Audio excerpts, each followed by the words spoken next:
Hello, my name is Aleladia. In your quest for a life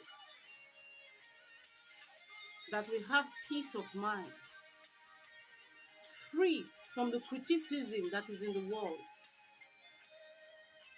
the only thing that can give you that peace of mind, even when the world is against you, is for you to make it right with your God.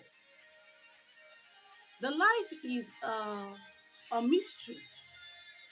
This world is very mysterious, and we really cannot understand this life. If we open our eyes down all day and all night, we will not be able to understand the mystery that is in this world. How do you explain a king in the Bible, David, that killed his best of men just to get his wife? The Bible said that David, in order to cover his sin, killed Uriah so that nobody will know that he is the one that slept with his wife, Bathsheba, and impregnated her. And the Lord was so vexed. But in that complication of sin, Bathsheba, as recorded in the Bible, we never saw any judgment that the Lord passed on Bathsheba. Why? That same woman became a queen in the palace, and it was her son Solomon that ruled as king. This woman Bathsheba, she was influential. She was a queen mother. Her wisdom, her courage, and her leadership was very exemplary, in the sense that she was able to even conspire with Prophet Nathan to block Adonijah's succession on the throne. And she won that throne for her son Solomon. I mean, when you look at such lesson, you'll be wondering, why did God not punish that woman? Because we never heard that she resisted King David from sleeping with her. She never said, no, no, my Lord, I am married to your servant. Nothing like that. And we never heard any judgment with her, over her. Stay with me here.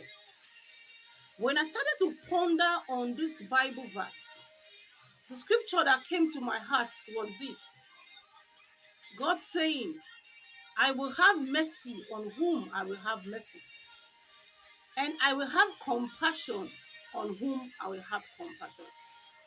When I look at the story in the book of 2 Samuel chapter 11, the way Uriah was killed, a prayer point came to my heart. And I want all mothers to pray this for their sons. And I want all sons to pray this for themselves, all men. Say, my father, my defender, may my son not be a victim like Uriah. The complication of life and the mystery of happenings on earth should give you enough wisdom to pray to God for yourself. Because at the end of life, it is still you that will stand before God to explain yourself. Say, my father, my defender, may I not become a victim like Uriah. Because Uriah died, David was forgiven. The wife, no, we didn't hear any curse upon her, just the way curses were rained upon Eve. And that same woman was the one that bettered the king. So when you don't understand the mysteries of life, I beg you to pray that you will not be a victim of life that will make somebody else's life become a success. And you that cannot explain the complication of your life, why things are not going on in your life in the normal way things happen in other people's life, I want you to pray to God that, Lord, whatever complication I'm experiencing in my life, please don't let me lose the throne. Don't let me be mocked. Some persons don't just pass WAEC and JAM easily. Sometimes we go through some complicated stress. And later on in life, you see those persons become so great and very successful. You will see some person's story. The stories are not as smooth as other people's story. But the person still eventually becomes great. How can a woman that did not resist a king, even when her husband died, I did not see any remorse that she was crying, she was mourning, and yet her destiny in quotes was colorful. This should give us humans this wisdom that we should sort out things with God and stop gossiping people, or we should stop explaining our complicated life that is taking us to our God-given destiny to people, because you don't even understand your life. They don't even understand your life.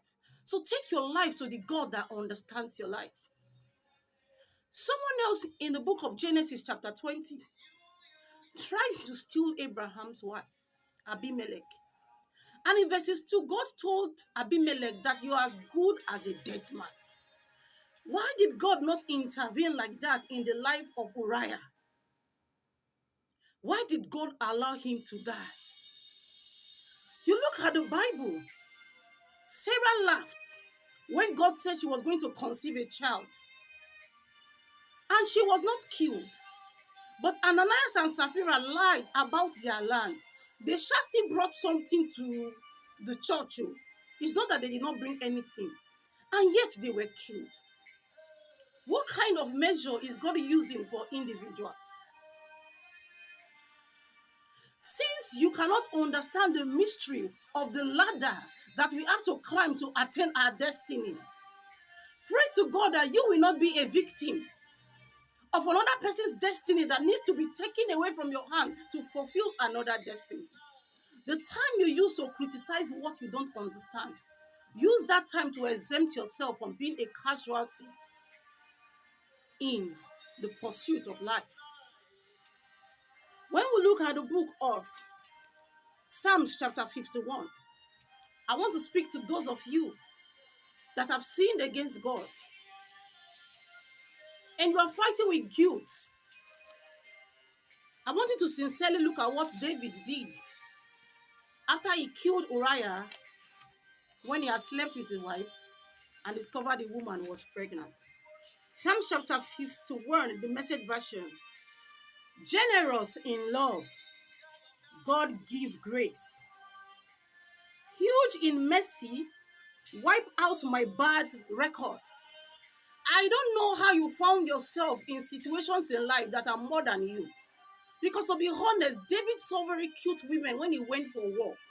What happened to him that he had to decide to take that woman? I don't know.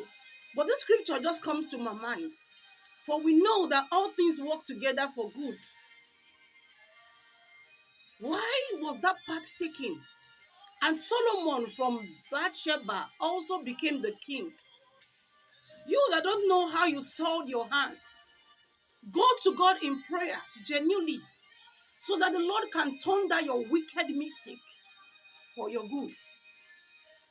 Let us continue. Psalm 51, the Message version. Scrub away my guilt. Soak out my sin in your laundry. You need to tell God to scrub away your guilt and soak out your sin in his laundry. Because when it is God that scrubs away your guilt and soaks your sin in his laundry, no matter the accusing fingers men are rising and pointing at you, no matter your conscience that is pounding and pounding and pounding like a transformer that wants to blow, when the Lord by himself scrubs away your guilt and soaks your sin in his laundry, yourself or the world has no power to wreck the purpose that the Lord is going to work out for your good. Let us look at Psalm chapter 32, the New Living Translation, verses 5. Finally, I confess all my sins to you. Finally, I confess all my sins to you and stop trying to hide my guilt. Stop trying to hide your guilt. Be open to God the way it is. Don't go to God and be coding. See, don't deceive yourself. You can't hide anything from God. So by yourself, don't hide your guilt from God.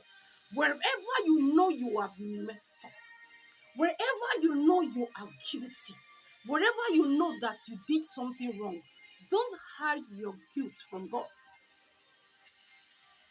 We continue. 5b, Psalms 32. I said to myself, I will confess my rebellion to the Lord. I said to myself, I will confess my rebellion to the Lord. The problem you have is that you don't know that God is a loving God. You are killing yourself when Jesus has already killed himself for you. You don't know that last, it is God that marks the register of life. That is why you are looking at the opinions of men. I am not applauding you that what you did is wrong. I am telling you that you should by yourself open up your mess before God. You know why? That takes us to verse 7. That takes us to verse 7. Hold on, I'm coming. That takes us to verse 6, rather. Therefore, let all the godly pray to you while there is still time. You have your sanity. You don't have dementia. You have not lost your mind. You still have time. You have not lost your life. Bring all your filthy garments before God and let God clean you and make that rubbish you have done begin to now work out for your good. Verse 6b says that they may not drown in the flood water of judgment. If you come to God the way you are, no matter the judgment that is placed upon you, you will not be drowned in the flood water of judgment. Judgment from men, judgment from the church, judgment from anywhere, even judgment on the last day. If you can come out with full chest to God, with a humble heart and naked yourself and allow God to soak your guilt in his laundry, you will not be drowned by judgment. They will talk and they will talk and they will talk. Your son Solomon will still become the king. They will talk, they will talk, they will talk, they will talk. You will still become the queen. They will talk, they will talk, they will talk, they will talk. They will still say, David is a man after my own heart, saith the Lord. Come clean before the Lord. Because it is God that rules in the affairs of men. Some people make mistakes that they cannot explain. They'll be asking, how did I fall? How did I do this thing? It is a complicated and a mysterious life. So hand it over to God and let God work it out for your good. My name remains Aleladia. I am a messenger and an errand runner from Jesus Christ to you. Once has the Lord spoken, twice you and I should know that power belongs unto God. I will see you on top. Shalom.